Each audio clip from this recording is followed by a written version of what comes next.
You will hear a number of different recordings, and you will have to answer questions on what you hear. There will be time for you to read the instructions and questions, and you will have a chance to check your work. All the recordings will be played once only. The test is in 4 sections. At the end of the test, you will be given 10 minutes to transfer your answers to an answer sheet. Now turn to Section 1. Section 1. You will hear 2 colleagues, Mike and Jane, discussing the need for new equipment in their office. First, you have some time to look at questions 1 to 6.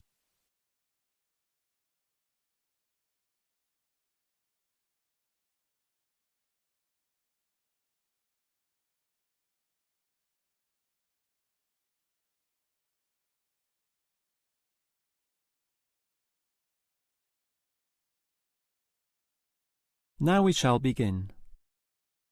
You should answer the questions as you listen, because you will not hear the recording a second time. Now listen carefully and answer questions 1 to 6. Hi, Jane. You mentioned that we might need some new equipment in the office. Absolutely. What we've got is too old, and much of it is faulty. Well, you know how difficult it is to replace equipment. I guess I'll just use another requisition form. We can fill it out now. If you don't mind. I suppose you're going to complain about the printer again. Sure, my printer's bad, but the copier is almost unworkable. It jams all the time, it's too slow, and it's already been repaired 4 or 5 times. We've got to do something about it. OK, I'll put that down on the form. So you want a copier, not a printer, and you work in accounts, right? Yes, that's right, the accounts department.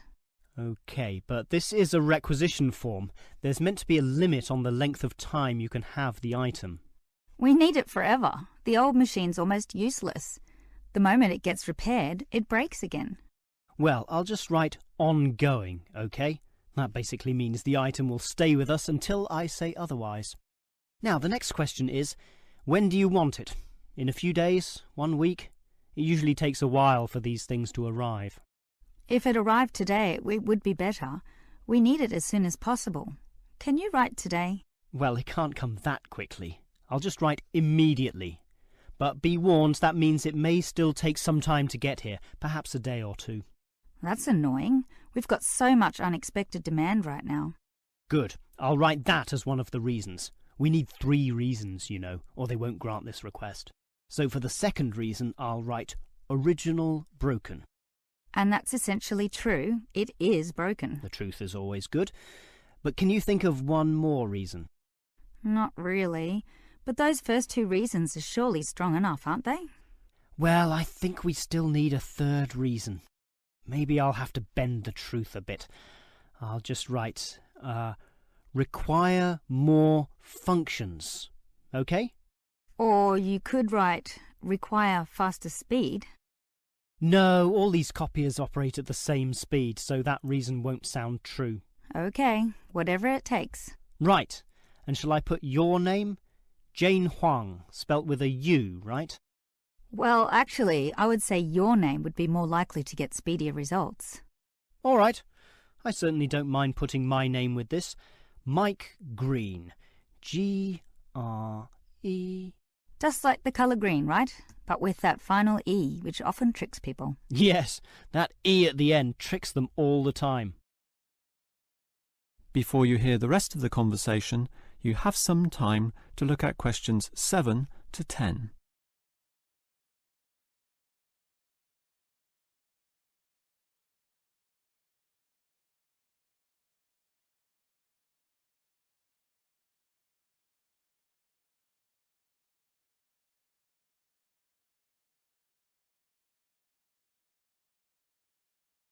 Now listen and answer questions 7 to 10.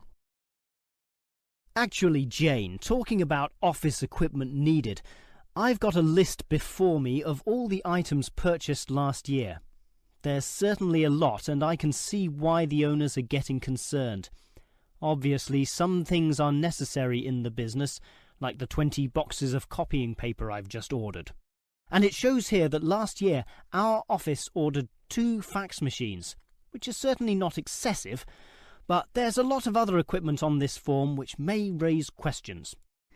Yeah, but we had special circumstances, Mike. We renovated the office and had to replace all the computers and printers. 17, I think. We actually got the printers from another department, so it didn't cost us. But sure, with 17 people all needing computers, that was a considerable expense, along with the 15 speakers and 16 headphones. Why did we need those? Everyone was using Skype to communicate with clients. They still do, of course. It's a very popular way to communicate. And we have 6 items here as well. Printers? But you said we got them from another department. No, mobile phones, paid for by the company. I remember that for our agents out in the field. They used to use landline phones belonging to the clients. OK. We also ordered lots of lighting equipment, but that can be expected. I'm not worried about that. 27 lamps and over 34 fluorescent lights. And we needed 13 new mouses as well, to replace some of the old ones. All of the replacement computers had screens, very nice screens, but some of them lacked mouses. Well, at least it wasn't 13 fans like the marketing department has just asked for. All right, so basically the amount of equipment ordered last year was quite considerable, but it was all necessary. That is the end of section 1. You now have half a minute to check your answers.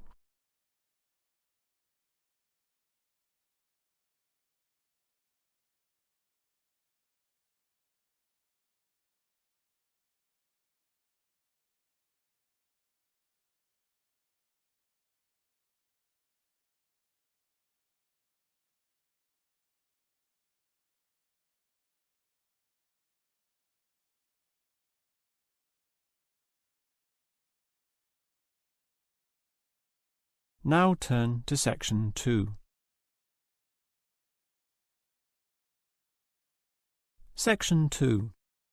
You will hear a representative from Easy Travel Travel Agency telling some customers the details of a planned trip to Arthur Island.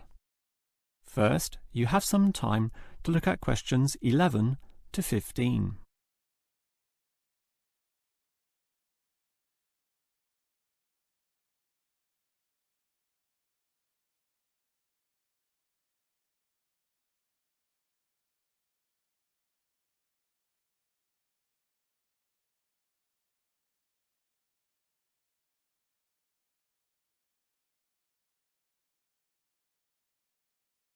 Now listen carefully and answer questions 11 to 15. All right, hello everyone. Now, you're all here to learn about the trip to Arthur Island. As you might know, the population is about 7,000. That's permanent residents, a far cry from the early days when some 17,000 people lived there. But the advantage of a declining population is that the island has maintained its natural attractions. So now, in the summer, the population swells to 22,000 as tourists flock to this lovely little place to enjoy all it has to offer. It's an interesting fact that Arthur Island was once very isolated, with only a rickety wooden bridge connecting it to the mainland. Heavy trucks could not pass over, as could be seen by the accident in 1971 when the bridge broke. This resulted in the new bridge being built, construction starting in 1972, finishing 2 years later. And since then, business has boomed for the tourism industry. This was helped by the motor racing circuit built there in the 1980s and the reputation for fresh seafood, caught directly from the island's waters, and the famous native wildlife, such as koalas and emus, although I would say, people being ruled by their stomachs, it is the food which really brings them in. Now, the tour bus leaves quite early, 6 in the morning, and it's a long trip, but you'll really enjoy just looking at the beautiful scenery from the window. Still, we understand that you'll need to stretch your legs at some point. For this reason, we used to stop at the Emu Park Wildlife Sanctuary, until Arthur Island developed its own sanctuary, rendering that former stop-off somewhat redundant. Now we stop at the Bass Guest House next to the very interesting worm farm, which you're invited to visit, thus learning all about those humble little creatures. And if you're interested in bigger wildlife, please remember that you'll need to pay the wildlife park entrance fee on the island, so budget for that. Another important point is not to eat too many of the complimentary biscuits with your free tea on the bus, since you should keep your appetite intact so that you can indulge in some of the great eateries on the island, for example, at the famous Reggie's restaurant. Before you hear the rest of the talk, you have some time to look at questions 16 to 20.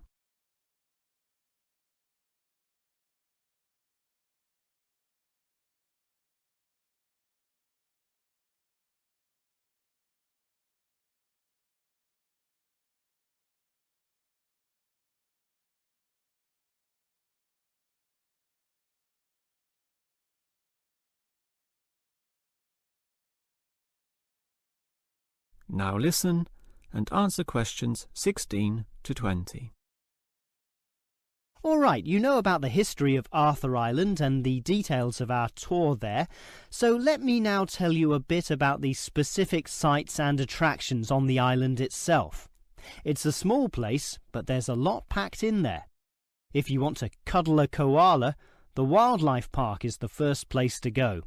That's on the most easterly point, a small promontory sticking out into Bass Strait. But be careful, the wind can be very strong. Hold on to your hats, literally. By that time, you'll probably be ready to eat, and you could choose between Reggie's restaurant or eating at the nature reserve, or at some of the restaurants right in the middle of the island. If it's Reggie's you want, take the complimentary bus down to the southern tip. Reggie's is right on the port, taking its famous seafood directly from the boats. How fresh is that? But to save time, you could go northwards to the very opposite point of the island and eat at the restaurant in the nature reserve, then go and see the beautiful coastal scenery there. And what better way to do this than cycling? There are many trails, and Anderson's Beach also offers some beautiful opportunities for cyclists, as well as for swimming and surfing, of course. Get the bicycles, however, on the opposite side of the island, in the main township. Finally, you might want a reminder or souvenir of your trip. Obviously, there are souvenir shops all over the island, with many at Anderson's Beach. But the main spread of tourist shops is centrally located and right on the main road so that they are accessible to everyone, no matter where you are. Yes, at Arthur Island, you'll find everything you want to do and more. Now, do you have any questions? That is the end of section 2. You now have half a minute to check your answers.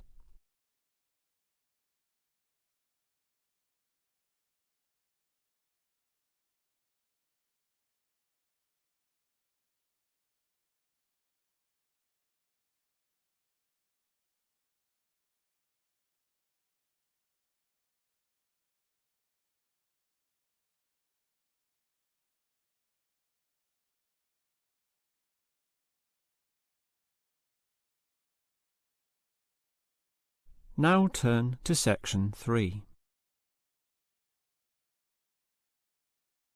Section 3.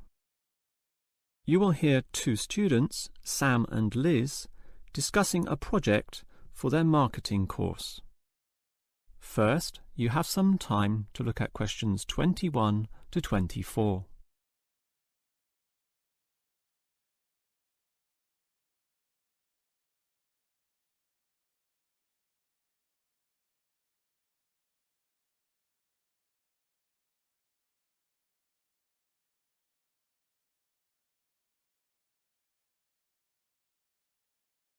Now listen carefully and answer questions 21 to 24.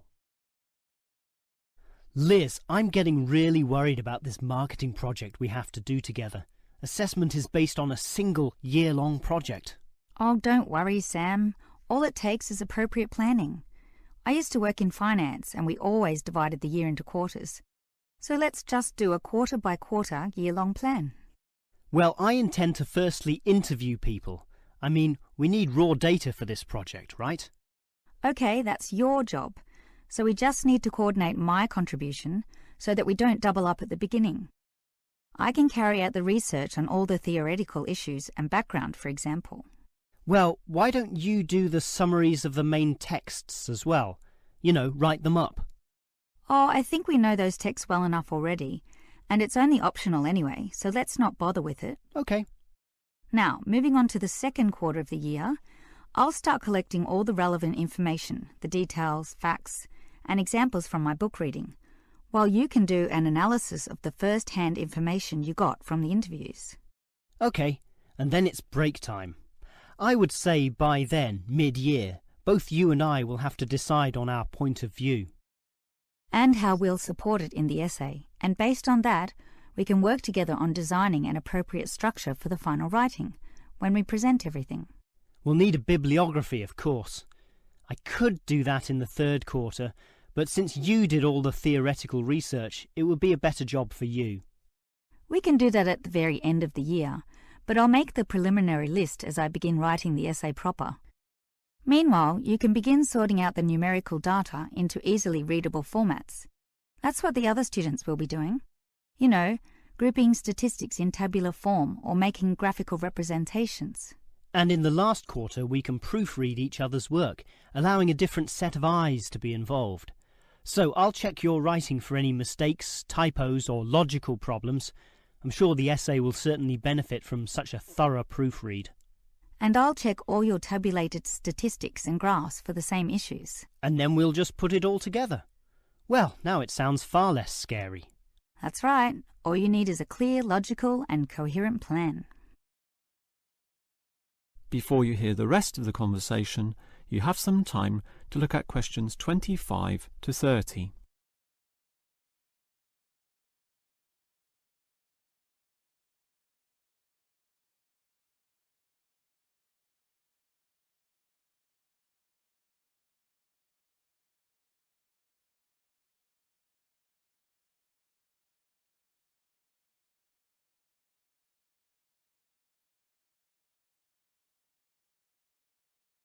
Now listen and answer questions 25 to 30. As we discussed, Liz, my first task on this project is to get data using interviews, over 100 of them. To do that, I'll need to put a flyer on the university notice board to get volunteers. Okay, just do that and we can start immediately. But I tried this last year and almost no one replied. The whole project was a failure as a result. You just need to ensure that the flyer is designed well. I did a course in design, so I can help you. I'm all ears. Well, one of the first rules, since the notice board will be full of papers, is to make sure your flyer stands out. Thus, don't use white paper, use coloured paper. You mean like yellow paper? Yellow, red, orange, it doesn't matter, as long as it's coloured and thus more obvious. Similarly, make the heading attract people, and money does this, right? Oh, sure. Everyone wants money.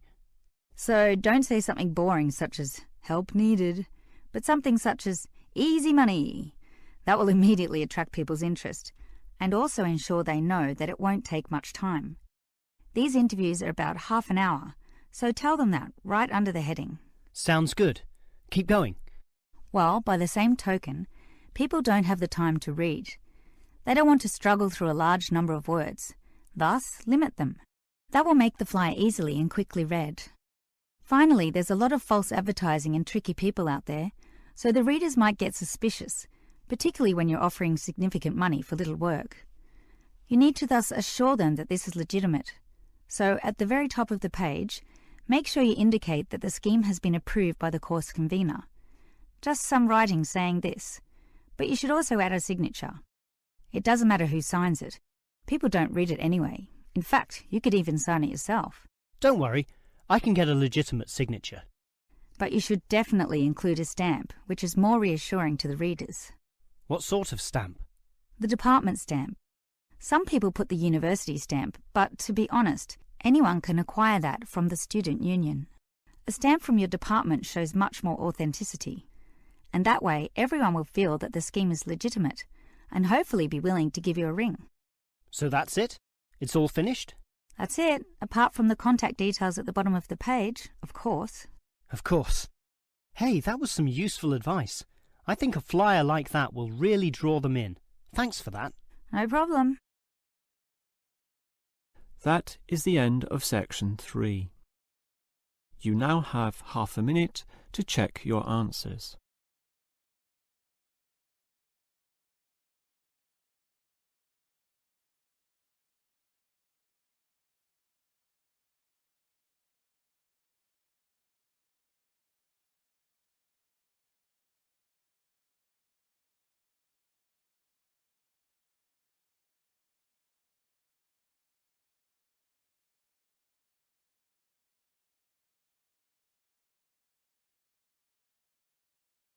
Now turn to section 4.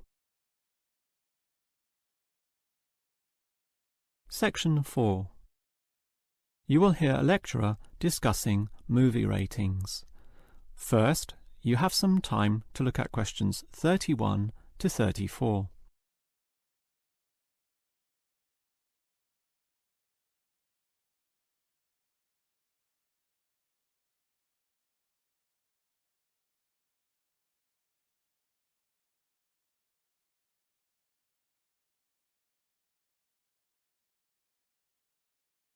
Now listen carefully and answer questions 31 to 34. One of the most popular pastimes all over the world is watching movies, whether that be at cinemas, at homes on the TV through commercial channels, or DVDs, or internet downloads. Given this popularity, it is clear that movies can influence the way people think and act, which is why there must necessarily be a motion picture rating system, so that people are made aware in advance of the movie's content. The factors involved are bad language and the cinematic portrayal of sex, violence, drug use, and antisocial or criminal behaviour. For example, virtually all countries will ban movies outright if the scenes involved glorify crime or show criminals getting away with their goods. Imagine, for example, a bank robbery film where the criminals end up retired in Brazil, living lives of luxury with their ill-gotten gains. Such a message may encourage impressionable young men to go and rob banks themselves, since it seems so easy. Thus, in all movies, crime inevitably leads to bad outcomes, in one way or another, be that prison, unhappiness, or death. Yet there are still variations among countries. In Australia, for instance, it is the government which decides on the rating through a special review board, whereas in America, it is the movie industry itself which decides this through a trade association representing the major studios. Furthermore, different cultures may view movies in different ways. Sexual content is viewed more leniently in Europe, but frowned upon in the West. Yet Western cinema often permits levels of violence which European cinema would never allow. And further complications come in when judging a movie within its historical context. For example, a war movie, designed by its makers to be realistic, will necessarily have graphic violence, which will often be permitted, providing it is not glorified in any way. Before you hear the rest of the lecture, you have some time to look at questions 35 to 40.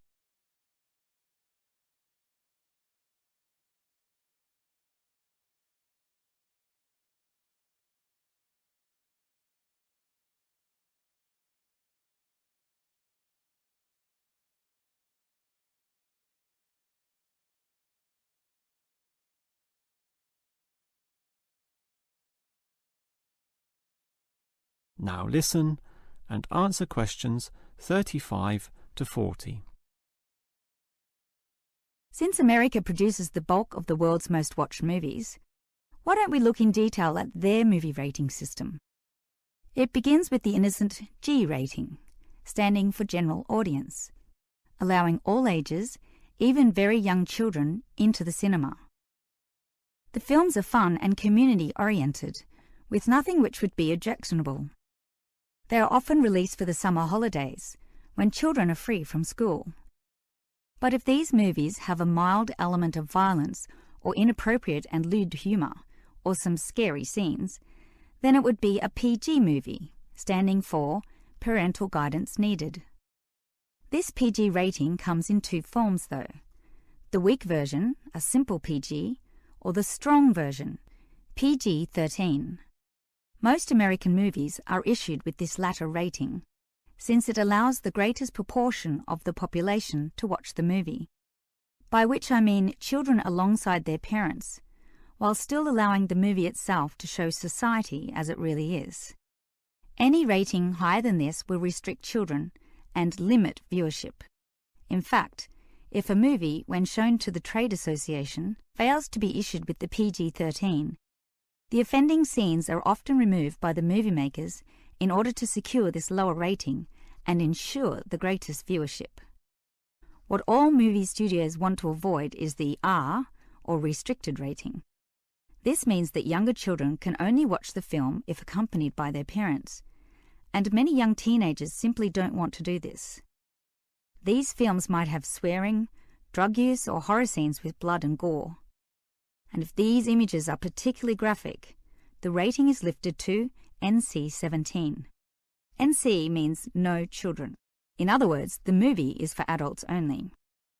Since it is the younger market who are particularly intent on paying to see movies, many big cinemas simply don't bother showing NC films. There is simply little to no profit involved, meaning that such films, often made by smaller independent film companies, are similarly released by independent theatres. Even then, these films only have what is known in the business as a limited theatrical release. That is the end of section 4. You now have half a minute to check